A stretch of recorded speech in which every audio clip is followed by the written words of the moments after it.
They're 2, they're 4, they're 6, they're 8. Shunting, roll, stacking, hauling freight. Red, green, purple, yellow, orange, brown, blue. They're the really useful crew. Always different roles to play. Round the west of the island or far away. Down the hills and round the bends. Thomas, Sam, and friends. Thomas, Adam, and friends.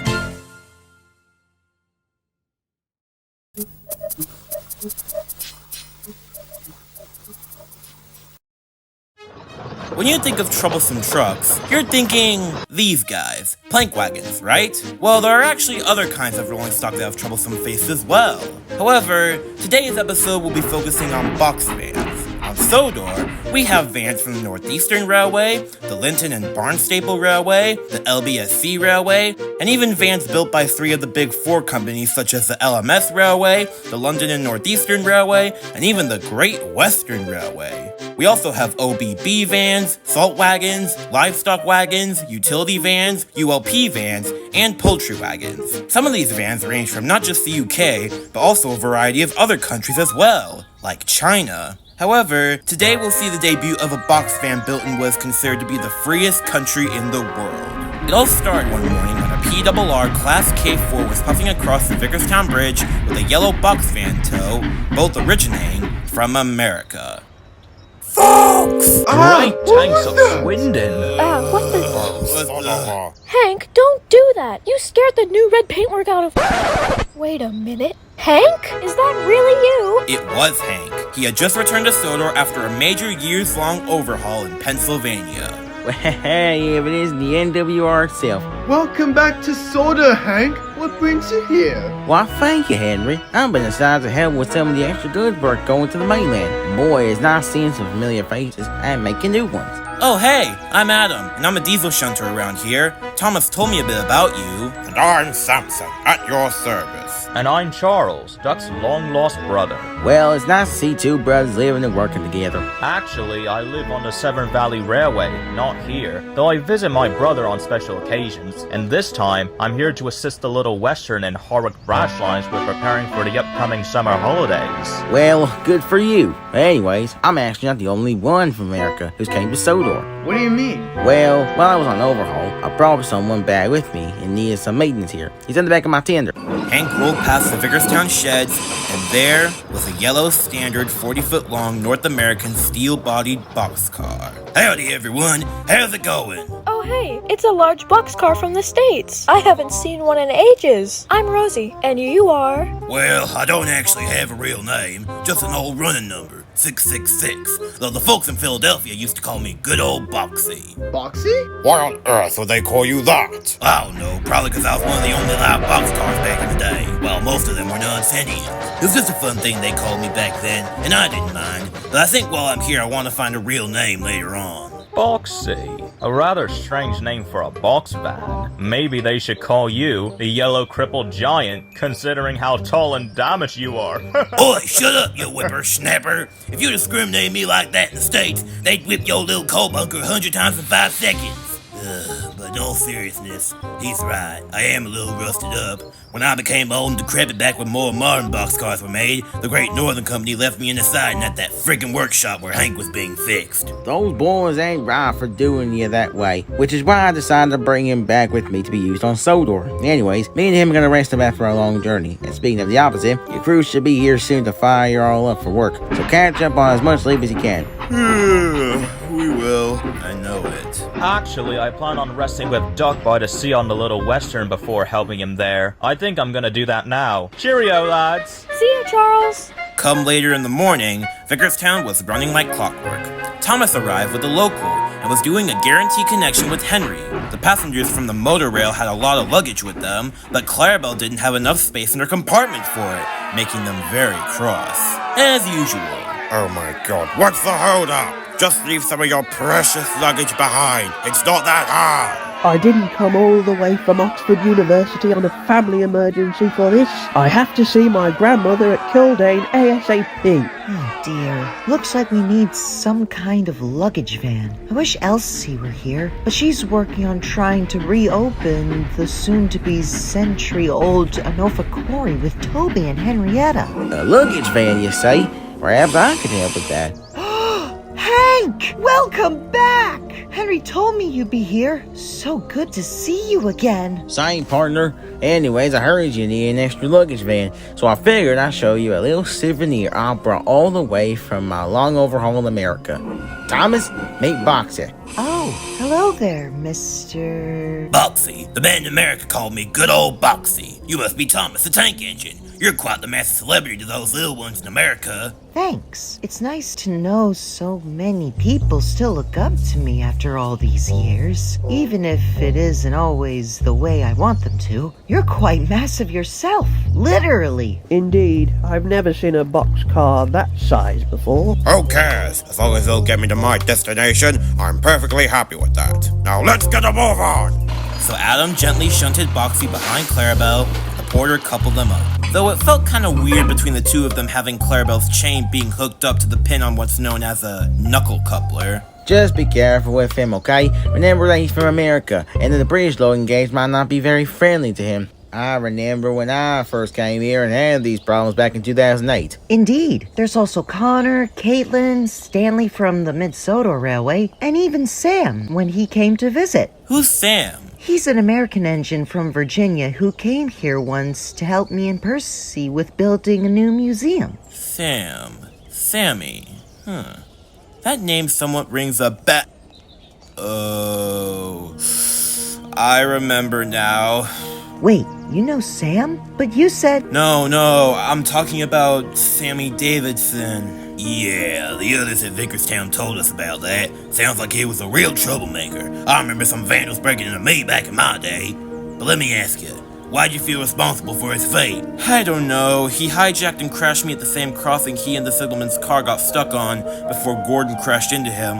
I know it wasn't my fault, but I kind of feel like if I hadn't crashed, he wouldn't have had the chance to steal that car and Gordon wouldn't have crashed into him. I remember that. The night Gordon returned from the works, he kept bawling his eyes out, saying he didn't trust himself around passengers and people with the express. Thankfully, me and the rest of the steam team helped support him. I hope you don't mind me asking, but is he still alive? I forgot. Well, the Vickerstown hospital said he was, albeit with severe injuries, and they would have to stay there for an extremely long time. I don't know anything other than that, but I don't really care to. Something was surely gonna happen to him. But even though he survived, Gordon and I felt extremely guilty about that. I still do. Don't feel too bad, Adam. It wasn't your fault. The best thing you can do is move forward and continue being really useful. You're right, which is why I don't always feel comfortable talking about it. I want to move on with my life and continue my hard work. What matters is the present and future. And my immediate future is taking my coaches and box van to Knapford. See you later, Adam. Cheers, Thomas. Boxy, was it? Yup. Thomas set off with his coaches and box van at a bit of a slow pace due to Boxy's weight, though he, literally, pulled through regardless. But as they traversed through Henry's tunnel...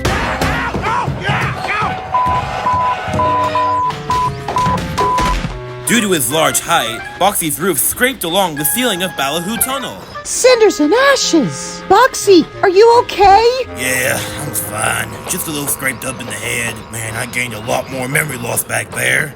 I had a feeling this would happen. Oh, the poor elderly. Indeed. Don't worry, I'll make sure to slow down next time when we're near a tunnel so you won't feel as much pain. In the meantime, Boxy rested comfortably as he watched the rest of the mainline fly by him. Their first location they traversed through was Henry's Forest.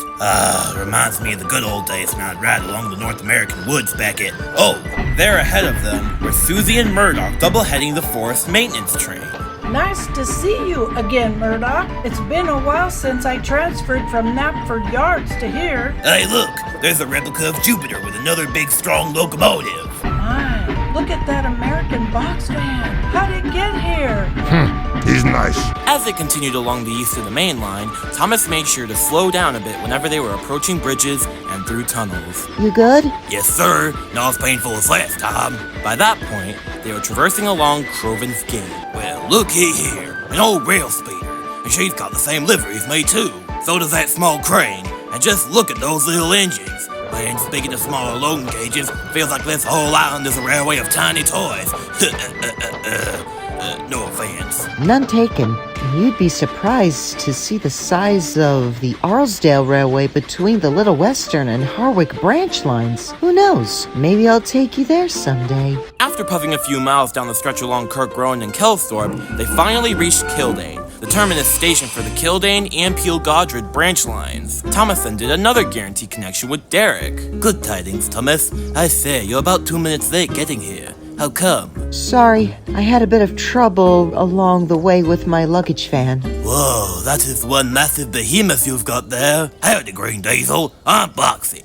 Boxy, a rather strange name. But anyways, realizing this box van comes from America makes me a tad concerned. How'd you know that? Back when I was in the National Railway Museum, I made sure to memorize most of the facts they told tourists, including that of the state's loading gauge being smaller than ours. After work, I recommend you take him to Crovan's Gate to be rescaled. Yeah, you're right. I did have a few minor issues along the way. I'll take him there as soon as I'm done with my passenger run. After leaving Kildane, Thomas continued down the middle of the main line. But he was in for some trouble as he traversed through Marin, for we all know what's between there and Wellsworth. Okay, Boxy. We're approaching Gordon's Hill. Did you say hill? I'm a bit concerned. Not just for my heavy weight being hard to drag along, but also staying on the rails without breaking them. I'm sure we'll be fine. What'd I tell you? Don't worry, I've got you. Derek pushed the tank engine and rolling stock up the hill.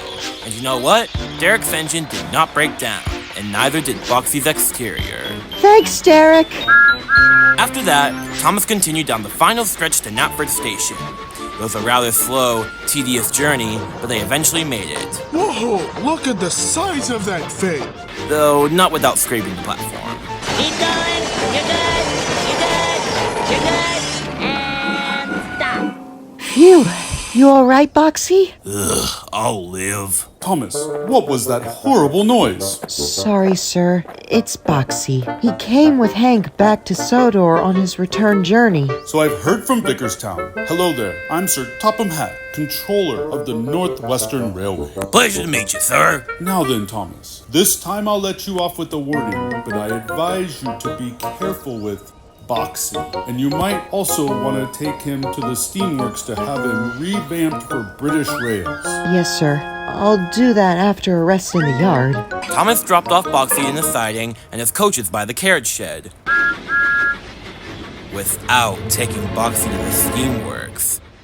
A little while later, Thomas had to take some trucks filled with supplies for the Best Dressed Station Festival at a couple stations on his branch line. However, one of the trucks had a rotten floorboard and rusty frames. Well, that's torn it. We can't risk putting the remaining supplies on a weak floorboard. How are we gonna make room? Most of the rolling stock is being used for other trains. Wait a minute.